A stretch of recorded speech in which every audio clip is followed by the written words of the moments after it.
আসসালামু আলাইকুম রহমতুল্লাহি ওবারাকাতু। সম্মানিত প্রিয় দর্শক শ্রোতা, আপনারা দেখতে পাচ্ছেন আমি কিছু খাবার রেডি করছি।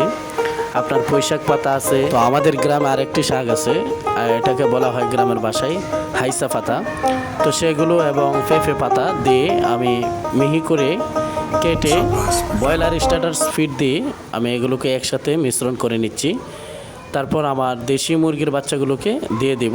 আমার গত 1 তারিখে আমার দেশি মুরগির বাচ্চা ইনকিউবেটর থেকে ফুটেছিল, তো সেগুলোর জন্য খাবার রেডি করে মুরগির বাচ্চাগুলোকে দিয়ে দিলাম।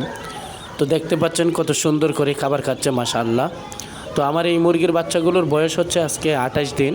তো 28 দিনে যথেষ্ট পরিমাণ গ্রোথ এবং বড় হয়েছে কিনা আপনারা অবশ্যই অভিজ্ঞরা কমেন্ট করে জানাবেন। এগুলোর ওজন হচ্ছে 115 থেকে 120 গ্রাম এর মধ্যে আছে।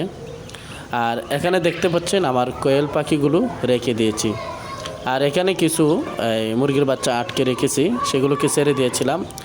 আর এখানে দেখতে পাচ্ছেন কাঁচার নিচে ঝাঁপ দিয়ে রেখেছি কিছু মুরগির বাচ্চা, সেগুলোকেও আমি সেই খাবারগুলো মিশ্রণটি দিয়ে দিচ্ছি।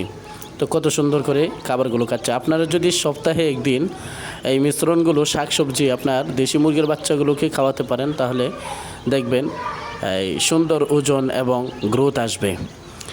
আর এখানে দেখতে পাচ্ছেন যে আমার ইনকিউবেটর থেকেই ফুটেছিল হাঁসের বাচ্চাগুলো, দেশি হাঁসের বাচ্চা, সেগুলোকেও খাবার দিলাম, কত সুন্দর করে খেয়ে নিচ্ছে।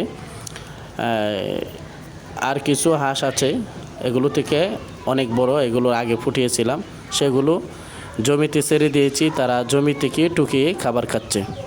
তো সবাই ভালো থাকবেন, সুস্থ থাকবেন, আল্লাহ হাফেজ।